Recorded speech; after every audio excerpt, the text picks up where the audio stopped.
n'a pas peur de la tombe de Lazare. Il va jusque là et lui dit, Lazare, sort. Chanderebos. À Dieu, le Seigneur est bon. Et ce matin, bien-aimés, si nous sommes là, c'est parce que le Seigneur a quelque chose à nous enseigner. Il y a de cela, dès dimanche passé, nous avons fêté la Pentecôte. Et le Seigneur nous a parlé au travers de son serviteur sur le thème « Nous sommes des moissonneurs ». Et dimanche passé, le Seigneur a continué encore à nous parler sur ce que l'Esprit de Dieu produit en nous. Et ce matin, nous voulons continuer toujours dans la même direction. Nous allons prendre nos Bibles et nous allons lire dans le livre dans le livre d'Ecclésiaste, au chapitre 9e, le verset 8. Ecclésiaste, chapitre 9, le verset 8.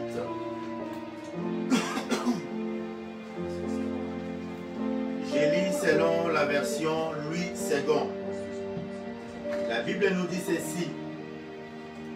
Qu'en tout temps, tes vêtements soient blancs et que l'huile ne manque point sur ta tête. Acclamons la parole du Seigneur notre Dieu. Qu'en tout temps, tes vêtements soient blancs et que l'huile ne manque point sur ta tête. Vous allez comprendre que selon la tradition juive, ou même la Bible nous apprend que c'est lui l'auteur de ces livres, c'est Salomon.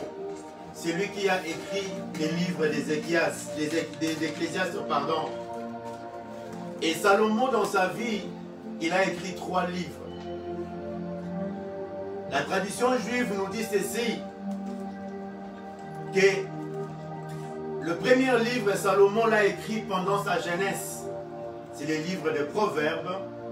Le deuxième livre, c'est le livre des Cantiques qu'il a écrit au milieu de sa vie. Et Ecclésiaste, c'est le dernier livre qu'il a écrit à la fin de sa vie. Qu'est-ce que nous tirons de ces choses? Nous comprenons que Salomon a écrit ces livres, sa sagesse, pendant que sa sagesse était mûrie. Il avait atteint un certain niveau. Et dans cette sagesse, il nous dit ce matin de garder tout le temps, c'est-à-dire à chaque instant, à chaque moment, que nos vêtements doivent être blancs. Non seulement le vêtement, mais aussi l'huile ne puisse pas manquer sur nos têtes. Nous devons bien aimer écouter cette parole et la considérer, la prendre avec beaucoup de considération. Dans ce livre bien aimé d'Ézéchiel que nous venons de lire, il y a 2 vérités que nous voulons relever ce matin. Il y en a 2 vérités. Celui qui a reçu la sagesse et l'intelligence te dit ce matin, garde toujours tes vêtements blancs et que l'huile ne puisse pas manquer sur ta tête. La première vérité, bien-aimée, nous voulons comprendre, nous voulons parler sur la notion de la sanctification. Les vêtements blancs, ça symbolise la sanctification. Mais les vêtements aussi symbolisent l'identité, ton identité. Mais la Bible précise que ces vêtements sont blancs, c'est-à-dire que ton identité en tant qu'enfant de Dieu, le vêtement, dans l'ancien temps, on pouvait reconnaître un roi rien que par son accoutrement. On pouvait identifier aussi des princes rien que par leur accoutrement. On pouvait aussi identifier des princesses rien que par leur accoutrement. C'est comme ça que vous allez voir même dans l'Ancien Testament, que les princesses se promenaient toujours des voiles, avec des voiles, pardon, de plusieurs couleurs. C'était leur marque. L'identité, bien-aimée, elle est très importante. Celui qui a des vêtements blancs, ou celui qui garde ses vêtements blancs, partout où il passera, tout le monde verra son identité. Tout le monde verra son identité. Au travail, les gens verront ton identité. Dans ta famille, les gens verront ton identité. Tes frères verront ton identité. Tes sœurs verront ton identité. Tes associés des affaires verront ton identité. L'identité, elle est très importante.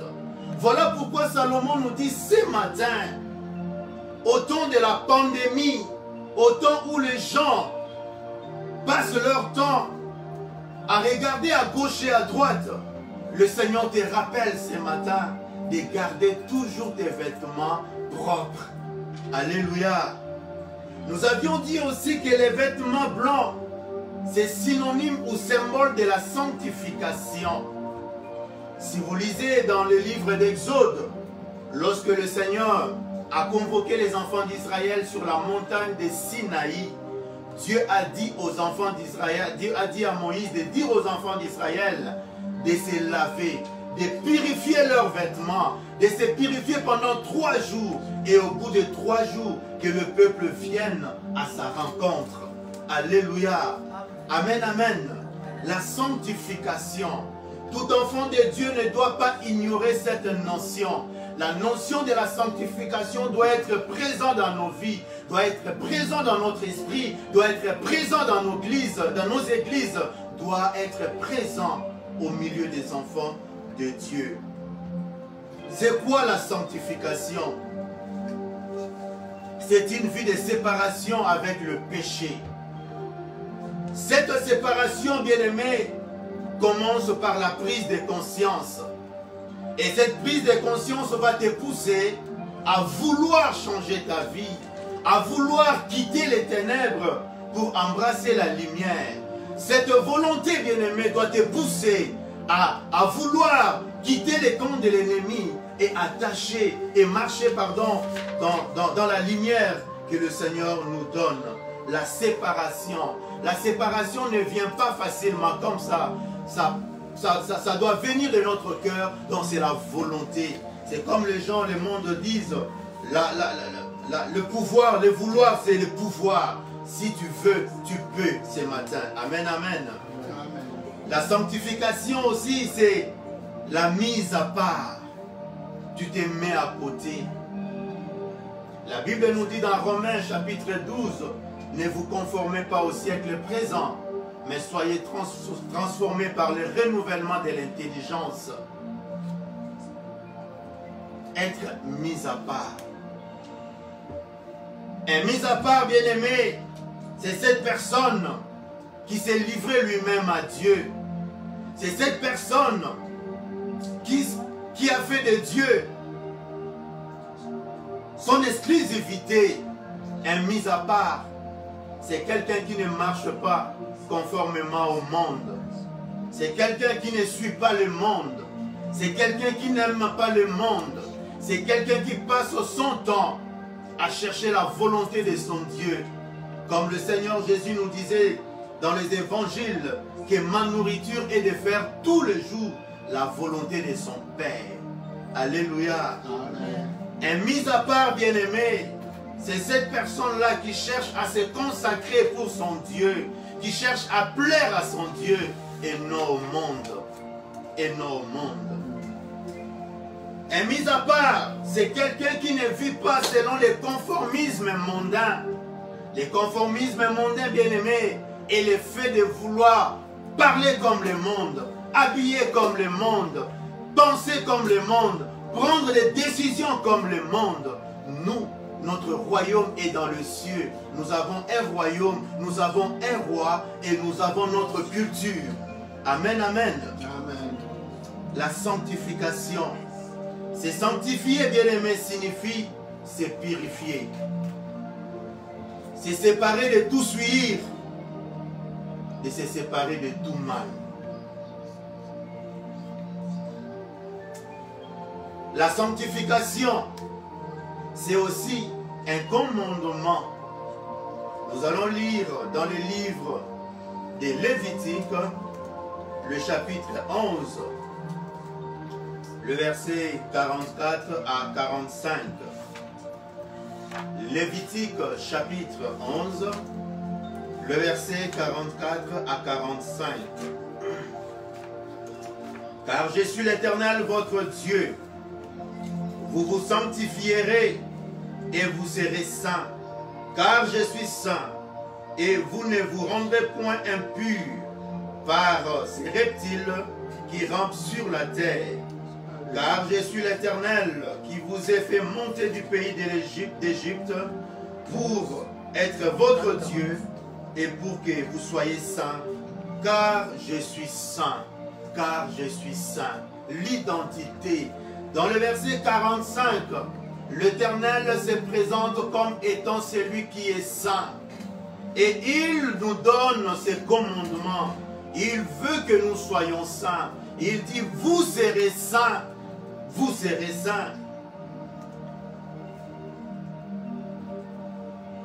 Car je suis l'Éternel, votre Dieu. Vous vous sanctifierez et vous serez saints. Vous vous sanctifierez, c'est un ordre. Ce matin, bien-aimé, toi qui es enfant de Dieu, serviteur, servante de Dieu, tu n'as pas d'autre choix que d'obéir à ton Père. Tu n'as pas d'autre choix que d'écouter sa parole et de l'accepter, la sanctification. Si tu continues, tu marches dans cette voie, je vais t'exhorter, t'encourager à continuer toujours dans cette voie. Mais si quelque part, bien-aimé, tu as oublié, tu as perdu cette notion, l'Éternel t'appelle ce matin à revenir sur tes pas et à vouloir marcher dans la sanctification, parce que c'est un ordre. Et comme je disais tantôt dans le verset 45, l'Éternel dit, je ne vous demande pas seulement à vous, mais moi, voici mon identité. Celui qui vous donne cet ordre-là est saint. C'est-à-dire, prenez mon exemple, suivez mon exemple, imitez-moi. C'est ce que Paul disait dans son épître. Il nous appelle à être les imitateurs de Christ. À imiter Christ. Christ, c'est le modèle parfait. Christ est l'exemple par excellence. Nous devons imiter. Nous devons suivre.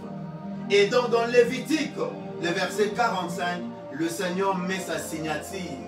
Sa signature, c'est la sainteté. Sa signature, c'est la sanctification. Sa signature est aussi son identité. Il dit, je suis saint. C'est-à-dire quoi? Chacune de mes enfants doivent toujours se rappeler de cela, que notre Père est saint. Ce matin, bien-aimé, l'Éternel t'appelle à te rappeler de cela. Celui que tu suis est saint. Celui que tu écoutes est saint. Donc tu ne peux que suivre cette direction-là. Cet exemple, nous sommes encore dans l'évangile selon Matthieu, au chapitre 17, le verset 2. Nous voyons le Seigneur Jésus sur la montagne de transfiguration inviter ses apôtres. L'évangile de Matthieu au chapitre 17, le verset 2e. Nous pourrons commencer à partir du verset 1er. 6 jours après, Jésus prit avec lui Pierre, Jacques et Jean, son frère, et il les conduisit à l'écart sur une haute montagne. Il fit transfigurer devant eux. Son visage resplendit comme le soleil et ses vêtements devinrent blancs comme la lumière. Et ses vêtements devinrent blancs comme la lumière. Jésus-Christ est Dieu. Jésus-Christ, je disais tantôt, c'est l'exemple par excellence. C'est le modèle pour nous, chrétiens bien-aimés. Ses vêtements étaient blancs. là aussi le Seigneur a montré aux disciples qui il était, bien-aimé. Nous devons suivre cet exemple-là. Nous devons suivre. Voilà pourquoi Salomon, lorsqu'il est arrivé presque à la fin de sa vie, sa sagesse, comme je disais, était mûrie. Et dans cette sagesse, il nous dit qu'en tout temps, à chaque instant, à chaque jour, chaque minute, chaque seconde qui se passe, nous devons toujours garder nos vêtements blancs. Que nos vêtements soient blancs. Que nos vêtements soient blancs. La sanctification, bien-aimés, c'est aussi un appel. L'appel que Dieu nous lance. Comme ce matin, l'Éternel te lance son appel. Nous sommes dans 1 Thessaloniciens, le chapitre 4, le verset 3 à 8. 1 Thessaloniciens, chapitre 4, le verset 3 à 8 nous dit ceci. Ce que Dieu veut, c'est votre sanctification. C'est que vous vous absteniez de l'impudicité.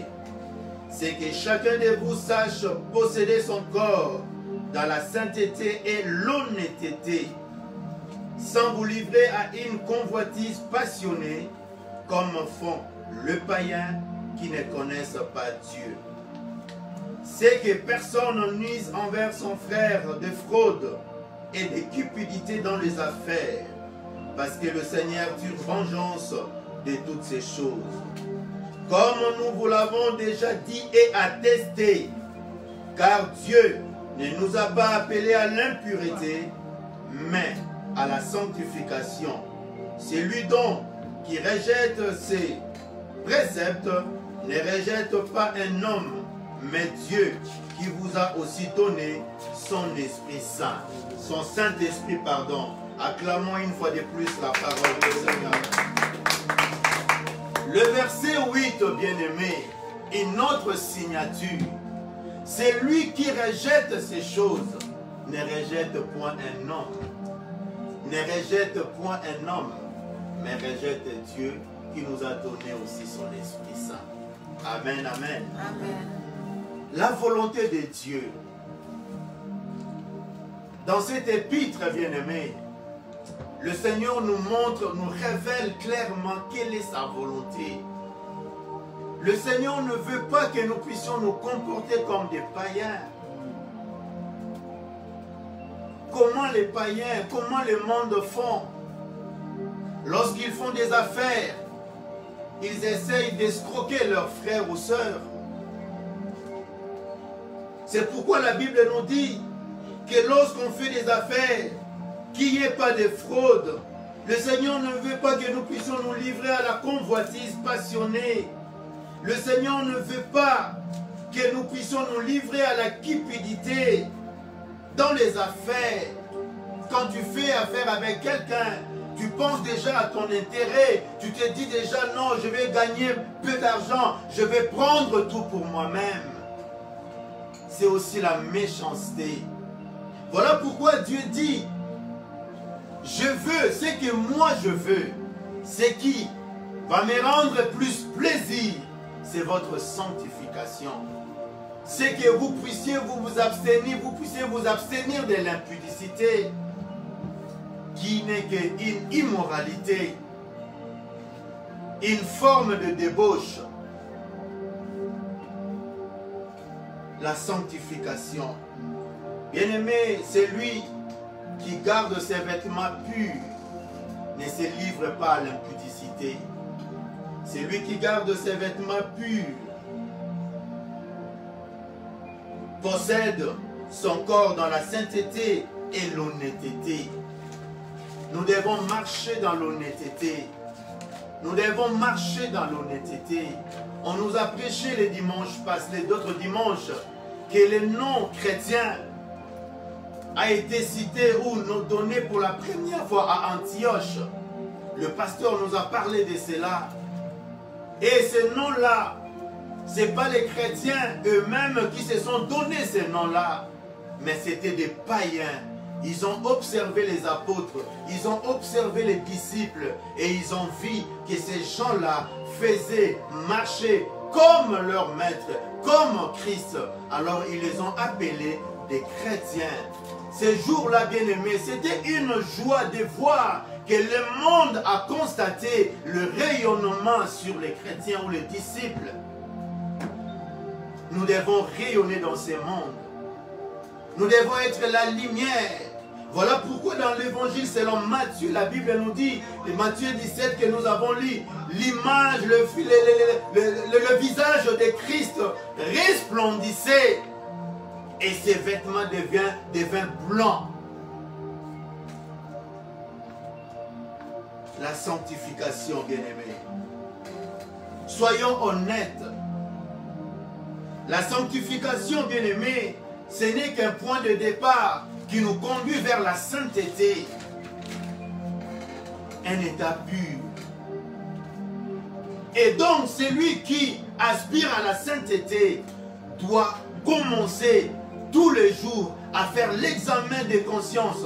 L'examen, il doit commencer à laver ses vêtements tous les jours pour atteindre cet état-là. Ce que Dieu veut, c'est votre sanctification.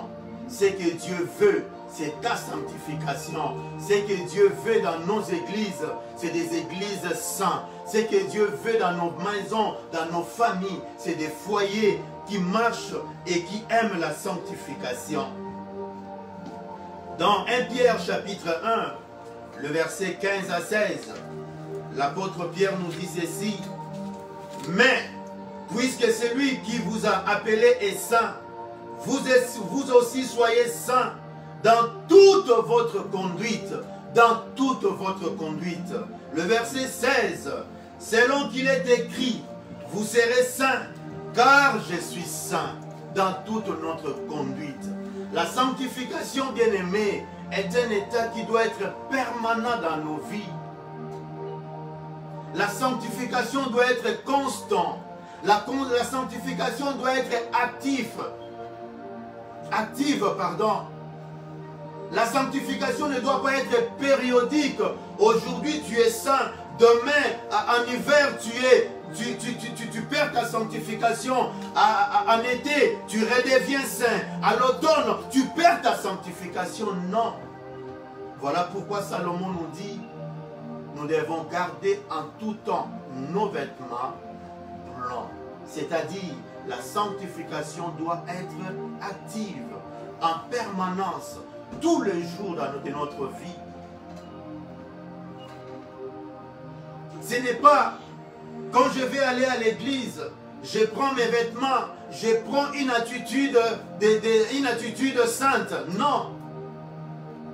Même quand je vais au travail, même quand je vais rendre visite à ma belle famille, même quand je vais rendre visite à une connaissance ou à une connaissance, la sanctification doit être permanente. Permanente. Voilà pourquoi la Bible encore nous rappelle que la sanctification c'est un appel. L'apôtre Pierre nous dit dans son épître, dans le premier épître que nous avons cité tantôt, le verset 1er, le verset chapitre 1er, le verset 15, qu'en tout temps,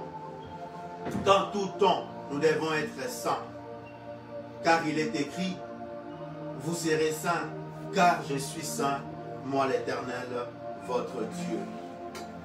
Ce que nous devons savoir, bien-aimés, concernant la sanctification, dans Éphésiens chapitre 1er, le verset 4, la Bible nous dit, en Christ, Dieu nous a élus avant la fondation du monde pour que nous soyons saints. Christ nous a élus avant la fondation du monde pour que nous soyons saints. Donc vous voyez, bien-aimés, la sanctification est un appel. La sanctification est un commandement. La sanctification, c'est notre identité. Ce qui va pousser aux gens au monde de dire que nous sommes des chrétiens, c'est lorsqu'ils verront nos vêtements blancs. C'est lorsqu'ils verront réellement notre identité. Celui qui marche dans la sanctification n'est pas hypocrite. C'est lui qui marche dans la sanctification. Sa vie est comme un livre ouvert. Tous les gens peuvent la lire. Un chrétien bien-aimé est comme un livre ouvert. Quand quelqu'un commence à dire « c'est ma vie privée », quand un chrétien commence à dire « c'est ma vie privée », non, quand tu acceptes Christ, ta vie est ouverte parce que tu es un témoin, tu es la lumière, tu deviens une référence pour les autres.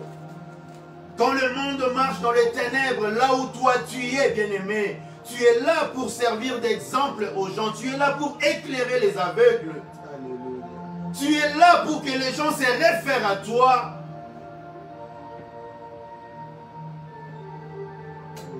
Tu es une lampe témoin. Tu es une lampe témoin. Tu deviens une référence. Les gens pourront pas se mesurer de la façon du monde, mais les gens pourront voir s'ils sont dans les bons ou ils sont dans les où ils sont dans l'erreur. Tu deviens une référence. Voilà pourquoi Christ nous dit, nous sommes des signes dans ce monde. La sanctification. Dieu nous appelle. Et ce matin, le Seigneur veut que nous puissions aimer cela. Que nous puissions le vouloir. Si tu veux ce matin, le Seigneur peut t'aider à suivre ou à marcher dans la sanctification. Pourquoi garder des vêtements blancs? Pourquoi je dois garder mes vêtements blancs? Pourquoi tu dois garder tes vêtements blancs? La Bible nous donne la réponse. Nous sommes dans Zacharie, chapitre 3, le verset 1 à 3. Je sais que tu as déjà lu ces livres, mais ce matin, l'Éternel nous rappelle encore. Dans le chapitre 3 du livre de Zacharie, le verset 1er, il est écrit ceci. Il me fit voir Josué le souverain sacrificateur debout devant l'ange de l'Éternel, et Satan qui se tenait à sa droite pour l'accuser. Et Satan qui se tenait à sa droite pour l'accuser. Tu peux souligner, bien-aimé, dans ta Bible ces versets, ces passages. Et Satan qui se tenait à sa droite pour l'accuser. L'Éternel dit à Satan, que l'Éternel te réprimande, Satan, que l'Éternel te réprimande, lui qui a choisi Jérusalem, n'est-ce pas là un tisson arraché du feu? Or Josué était couvert de vêtements sales. Or Josué était couvert de vêtements sales. Et il se tenait debout devant l'ange. Le verset 4, l'ange prenant la parole dit à ceux qui étaient devant lui, ôtez-lui les vêtements sales. Oui, il dit à Josué, vois, je t'enlève ton iniquité et je t'ai rêvé d'habits de fête. Vous serez d'accord avec moi que celui qui se prépare pour aller à la fête ne peut pas porter des vêtements sales. Amen, amen. Donc des vêtements blancs, des vêtements propres. Donc, vous allez comprendre ce matin, bien-aimés, que ce livre, bien-aimé, on nous présente Josué, non fils de Nun, mais Josué le souverain sacrificateur. Il n'était pas sacrificateur seulement, mais il était souverain sacrificateur. Et cet homme s'est présenté devant le Seigneur. Il avait des vêtements sales. Mais à sa droite, il y avait l'accusateur. À sa droite, il y avait Satan. Il était là pour montrer à Dieu la saleté qui se trouvait sur les vêtements de Josué, le souverain sacrificateur. Pour vous dire ce matin, bien-aimés, que l'accusateur n'a pas peur de ton identité, n'a pas peur du fonction que tu occupes dans ton église. Il n'a pas peur de la fonction que tu exerces dans ton église. Il n'a pas peur de cela. Que tu sois enfant de Dieu, que tu sois serviteur, ministre, diacre, ancien, si tes vêtements sont sales, l'accusateur se présentera devant Dieu et il va t'accuser. Il va t'accuser pour que Dieu te condamne. Il va t'accuser pour que l'Éternel, pour que tu ne reçoives pas ta bénédiction. Il va t'accuser pour retarder ta bénédiction. Il va t'accuser pour que tu sois condamné. Il va t'accuser pour que tu sois enchaîné. Il va t'accuser pour que le Seigneur, pour que tu perds le privilège d'enfant de Dieu. Pourquoi garder des vêtements blancs ou propres? C'est parce que l'accusateur est là. Pourquoi garder des vêtements propres? C'est parce que nous ne voulons pas donner l'accès à l'ennemi. Nous ne voulons pas donner l'avantage à notre adversaire. Nous ne voulons pas nous livrer entre ses mains. Voilà pourquoi nous devons garder nos vêtements blancs. La Bible nous dit: quiconque est né de Dieu ne pêche point, et les malins ne les touchent pas. Et les malins ne les touchent pas. Si tu veux que le diable, les malins ne puissent pas te toucher, ne puissent pas t'accuser, ne puissent pas te condamner, tu dois garder tes vêtements propres. Pourquoi garder des vêtements propres? Parce que l'annonce de l'agneau est pour bientôt, bien-aimé. L'annonce de l'agneau est pour bientôt. Voilà pourquoi Salomon dit: qu'en tout temps tes vêtements soient propres. Dans l'évangile selon Matthieu, au chapitre 24, le verset 42 à 51, la Bible nous dit: nous ne savons pas l'heure dans laquelle l'époux viendra. Chacun de nous doit se tenir, doit être vigilant. Chacun de nous doit être prêt. Concernant l'heure, même le Seigneur lui-même a dit: je ne le sais pas. Le jour du Seigneur sera comme un voleur. Le jour du Seigneur sera comme... il n'y aura pas d'annonce. Voilà pourquoi nous devons garder tout le temps nos vêtements propres. Voilà pourquoi nous devons tout le temps garder nos vêtements propres. Le matin, les vêtements doivent être propres. À midi, les vêtements doivent être propres. Le soir, les vêtements doivent être propres. Parce qu'on ne sait pas si le Seigneur viendra le matin. On ne sait pas s'il viendra à midi. On ne sait pas s'il viendra le soir. On ne sait même pas s'il viendra la nuit pendant que nous dormons. Voilà pourquoi nous devons nous préparer, bien-aimés. En tant qu'Église, nous devons être prêts. En tant qu'Église, nous devons être vigilants. Et la vigilance, bien-aimés, passe par cet état-là que nous avons dit tantôt. Les vêtements doivent être propres. Et si, comment rendre tes vêtements propres? De toi-même, tu n'es pas capable. De toi-même, ça sera difficile. Le Seigneur te dit tout simplement ce matin, le vouloir. Fais ta part et le Saint-Esprit fera le reste. Le Saint-Esprit est capable de nous aider parce que la Bible nous dit, il nous convainc de nos péchés. Il nous convainc. Il te convainc, mon frère et ma soeur. Il te convainc de ton comportement. Comme nous l'avons souvent dit, aujourd'hui, nous les chrétiens, on se réjouit parce que je ne me livre plus à l'impudicité. Gloire à Dieu, alléluia. Je me réjouis parce que je n'ai pas fait l'avortement dans ma vie. Gloire à Dieu, alléluia. Mais est-ce que ton comportement, tu peux pécher par comportement, ton attitude, tu peux pécher par cela. Est-ce que tu t'examines? Est-ce que tu t'examines?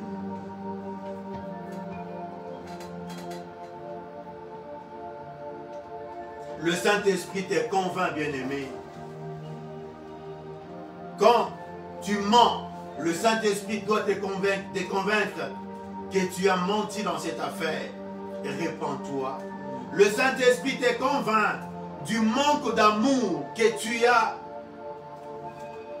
Quand tu entends un frère et une sœur qui a tel problème, qui a été touché par tel ou tel problème, est-ce que tu portes assistance?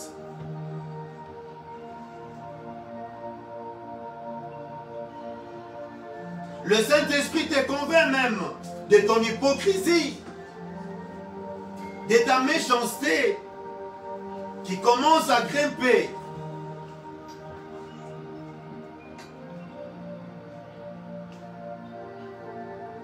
Le Saint-Esprit peut nous aider ce matin. Le Saint-Esprit peut t'aider ce matin à marcher dans la sanctification, à garder tes vêtements purs. J'entends quelqu'un dire au Seigneur, envoie ton esprit dans ma vie et que le Saint-Esprit me convainc ce matin que je dois changer. Que le Saint-Esprit me convainc ce matin que je dois m'améliorer. Le Seigneur a permis les confinements partout dans le monde pour que chacun de nous s'examine, pour que chacun de nous ait le temps de réfléchir comment il a marché pendant un certain temps.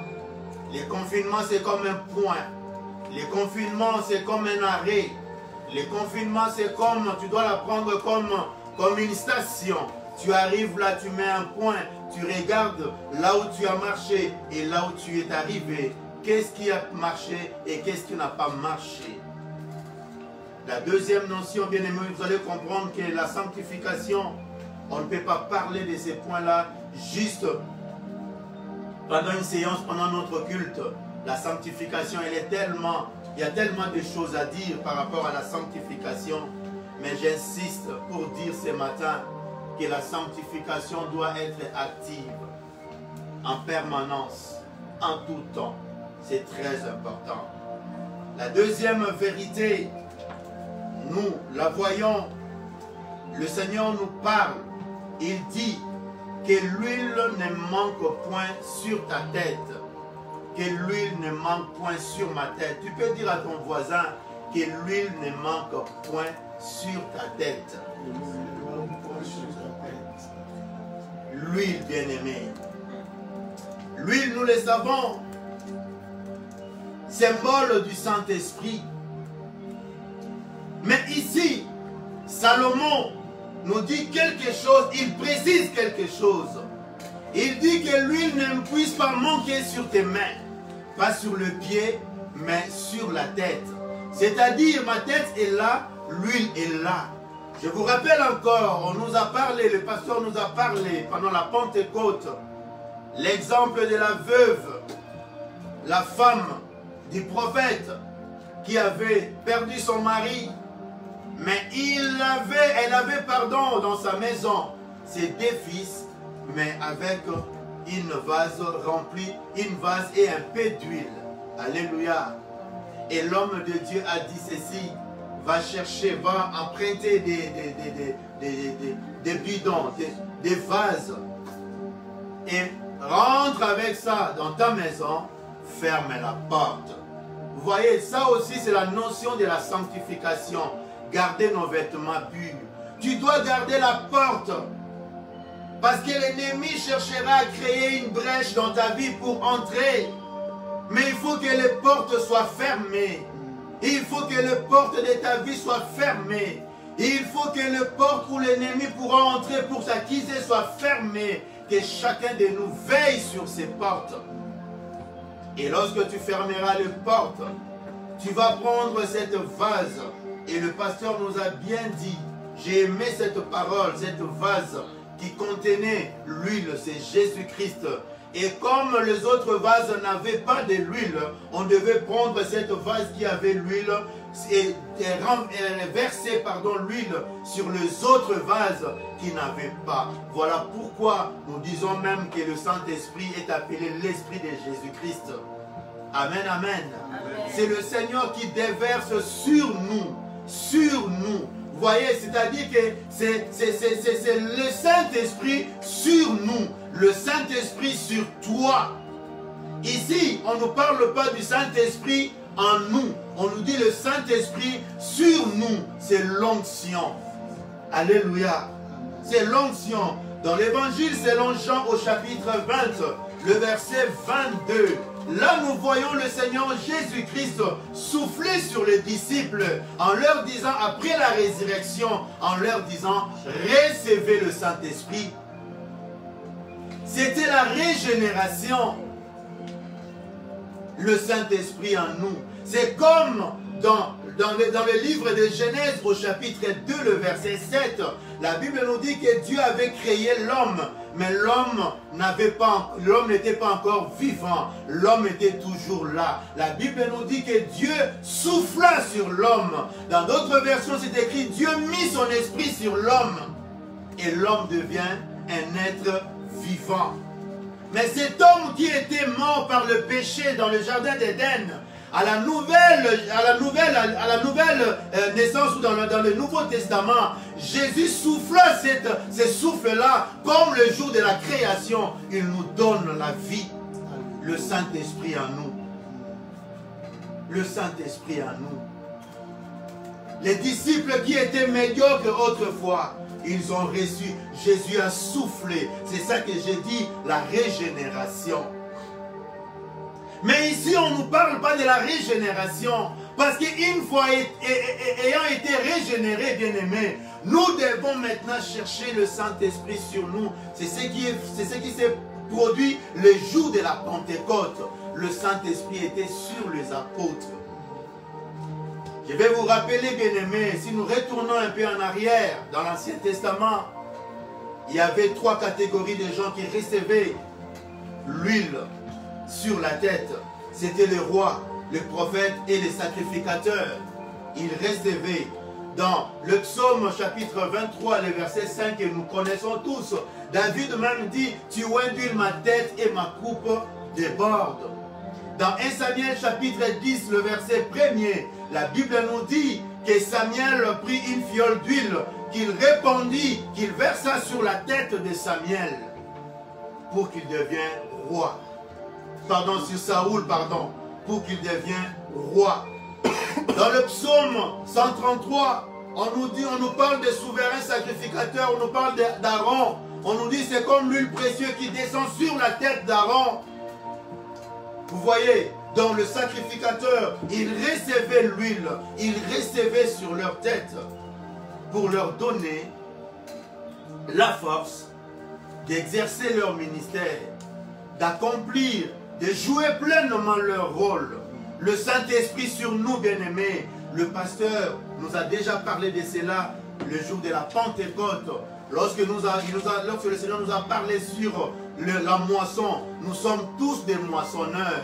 Bien-aimés, un moissonneur, le Saint-Esprit sur nous, fait en sorte que nous soyons réellement des témoins de Christ. Que nous puissions annoncer Christ dans le monde. Que nous puissions parler librement. Si tu veux, bien-aimé, être un vrai témoin, tu dois toujours garder l'huile sur ta tête, le Saint-Esprit sur toi, l'onction nécessaire. Aujourd'hui, bien-aimé, dans nos ministères, aujourd'hui, si nous voulons impacter, si nous voulons éclairer, si nous voulons toucher les gens, si nous voulons, par la grâce de Dieu, amener certaines personnes à la conversion, bien-aimé, nous devons garder toujours l'huile sur nos têtes. L'huile sur nos têtes, c'est la dépendance totale. Le Saint-Esprit opère en nous. Ce n'est plus nous qui opérons, ce n'est plus moi, parce que moi je suis limité, mais le Saint-Esprit est illimité. Moi je ne suis pas puissant, mais c'est le Saint-Esprit qui est puissant. Au travers de moi, le Saint-Esprit me rend puissant. Il me pousse à faire ou à accomplir des choses que l'homme naturel, l'homme ordinaire ne pouvait pas accomplir. Le Saint-Esprit sur moi, il me remplit de l'onction. Il me donne le don, la puissance de résister au péché. Car le Saint-Esprit même nous oint pour que nous soyons puissants, pour que nous puissions résister au péché. Le Saint-Esprit nous oint pour que nous puissions tenir tête à l'ennemi. Le Saint-Esprit nous oint pour que nous puissions, bien-aimés, être meilleurs, pour que nous puissions atteindre, bien-aimés, notre destinée. Voilà pourquoi tu dois garder toujours l'huile. Voilà pourquoi tu dois garder toujours l'huile sur toi et te dépendre du Saint-Esprit. Ce matin, bien-aimé, le Seigneur lance un appel. Il veut que tu t'abandonnes. Il veut que le Saint-Esprit opère en toi. Il veut que le Saint-Esprit soit sur toi. Et non, toi sur lui. Non, il veut que le Saint-Esprit soit sur toi. Que tu t'abandonnes. Que tu te laisses. Que le Saint-Esprit t'ait dirigé. Comment garder l'huile sur nos têtes? Comment garder? Parce que c'est ça notre le plus gros de notre problème. C'est là que Salomon a insisté parce qu'il dit en tout temps l'huile doit être sur nous. Mais comment garder cette huile-là? Parce que c'est pas facile. Comment garder cette huile-là tous les jours sur notre tête? C'est notre défi. C'est ton défi, c'est ta défi, bien-aimé, ce matin. Le Seigneur nous donne la réponse. Dans Jérémie, chapitre 48, le verset 28. Comment garder l'huile en permanence sur nous? Ésaïe 48, le verset 28. Abandonnez les villes et demeurez dans les rochers, habitants de Moab.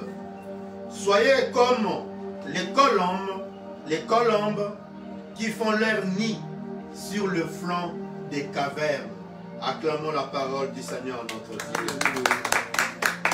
Soyez comme des colombes qui font leur nid sur le haut des falaises, sur le haut des montagnes, dans des cavernes, dans les hauteurs.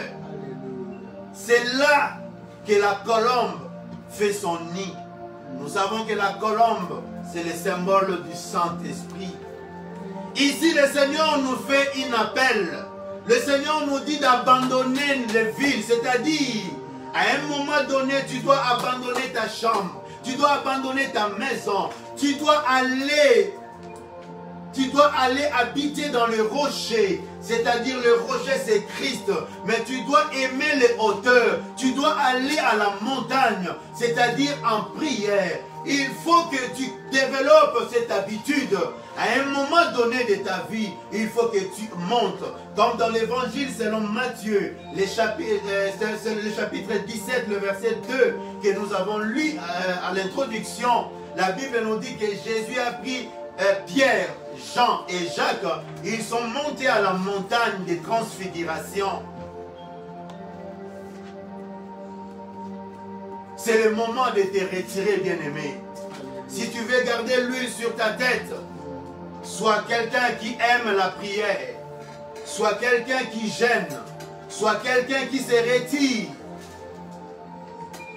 de l'environnement, sois quelqu'un qui aime les endroits, l'intimité, les endroits secrets. Là, tu vas prier, tu vas demander à ton Dieu, tu vas te ressourcer là-bas. La Bible nous dit, nous devons imiter la colombe. Imitons la colombe. Le Saint-Esprit est là ce matin, mais imitons la colombe. Imitons les bien-aimés. Montons, montons, montons. Avant que Saoul reçoive l'Esprit dans 1 Samuel 9, lorsqu'il a croisé Samuel, donc je parle du roi Saoul, la Bible nous dit, Samuel lui dit, c'est moi l'homme dont tu cherches, mais monte avec moi au haut lieu, tu mangeras aujourd'hui avec moi et je te laisserai partir demain. Mais je te dirai aussi tout ce qui se passe dans ton cœur, dans ta vie, tout ce qui doit être fait, je te le dirai. C'est dans les retraites, c'est dans les lieux secrets que l'Éternel te révèle des choses. C'est dans les lieux secrets que tu aiguises, bien-aimé, le talent que Dieu a mis en toi. C'est dans les secrets, c'est dans les hauteurs que le Saint-Esprit va faire déborder l'huile sur ta vie. Comment faire pour garder l'huile? Nous devons aimer les hauteurs. Nous devons nous retirer. Nous devons aimer les retraites. Nous devons aimer la vie de prière. Nous devons aimer les hauteurs. Que le Seigneur vous bénisse ce matin. Et nous donnons la parole à notre papa, le pasteur, pour la suite du programme. Soyez bénis dans le nom de Jésus. Amen, amen.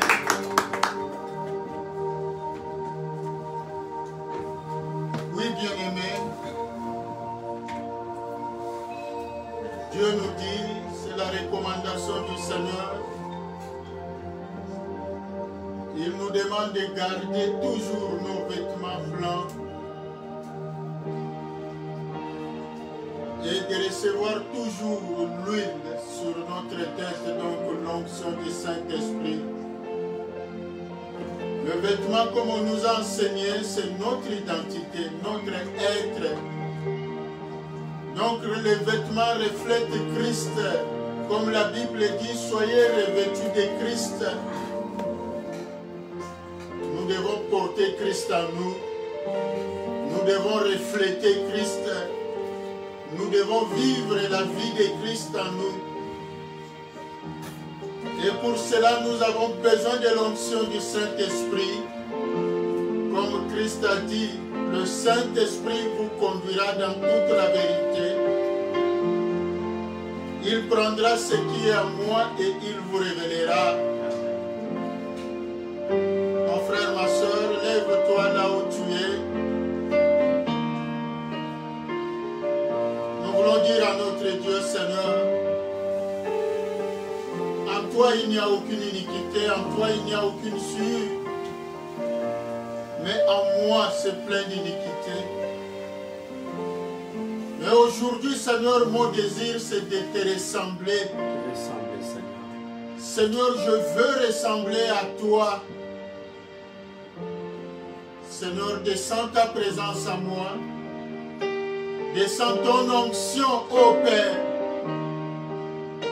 Seigneur, transforme ma vie. Transforme mon cœur.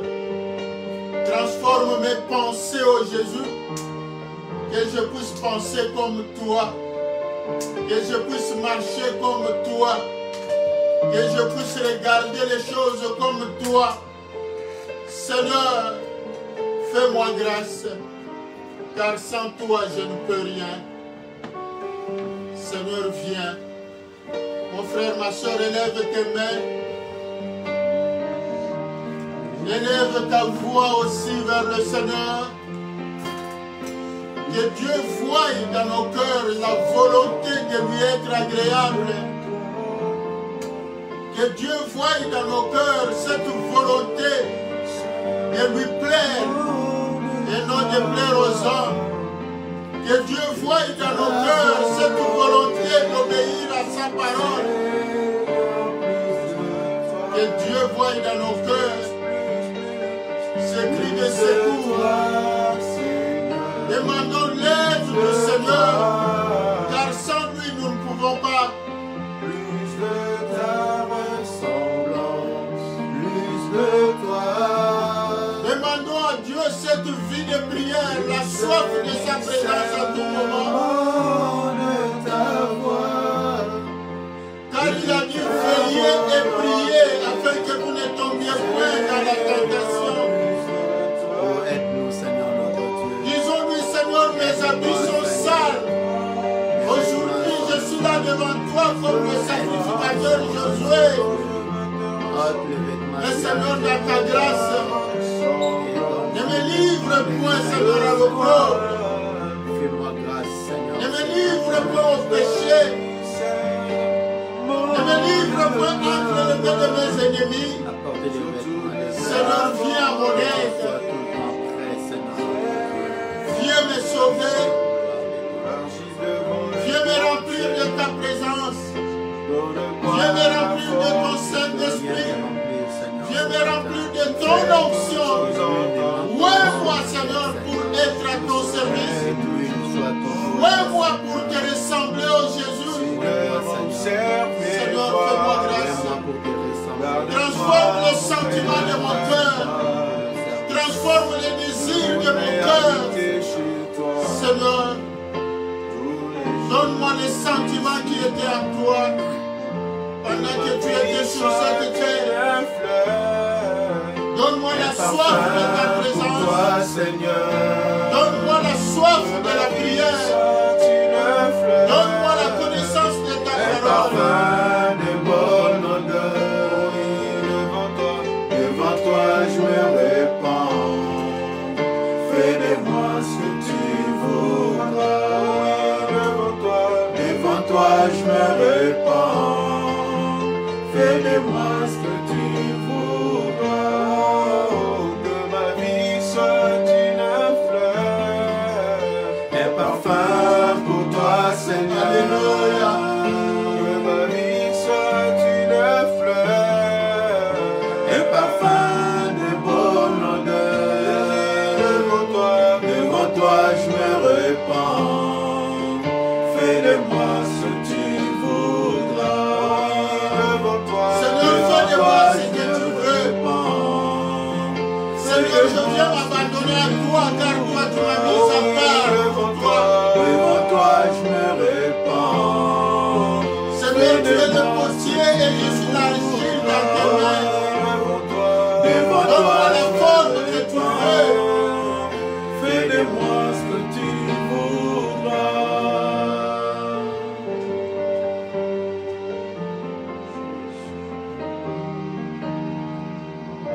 Acclamons le Seigneur notre Dieu.